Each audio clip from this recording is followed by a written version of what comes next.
100 ধর্ষণের পরে সেঞ্চুরি পালন করেছেন, আবরারকে হত্যা করেছেন, এদেশের হাজারো মানুষকে দেশ ত্যাগ করতে বাধ্য করেছেন, আপনি হাজারো মায়ের বুককে খালি করেছেন, আপনি হাজারো মাকে বিধবা করেছেন, আপনি হাজারো বাচ্চাদেরকে এতিম করেছেন, আপনি হাজারো সন্তানকে ধুকে ধুকে মারার বাধ্য করেছেন, আপনি দেশ থেকে লুটপাট করার চক্রান্ত করেছেন, আপনি দেশ থেকে বিক্রি করার ষড়যন্ত্র করেছেন।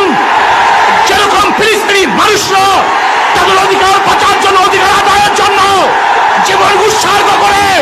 বোমার সামনে ঝাঁপিয়ে পড়েছে, আমরাও জীবন উৎসর্গ করে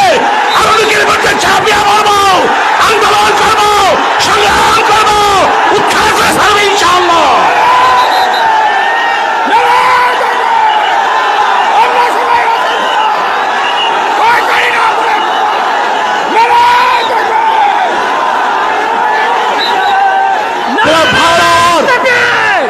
যেরকম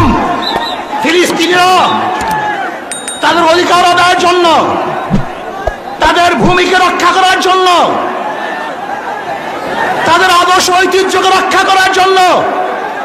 যদি বুলেটের সামনে ঝাঁপিয়ে পড়তে পারে, ট্যাঙ্কের সামনে ধাবিয়ে পড়তে পারে, অকপটে রক্ত দিতে পারে, জীবন দিতে পারে, বাচ্চাগুলিকে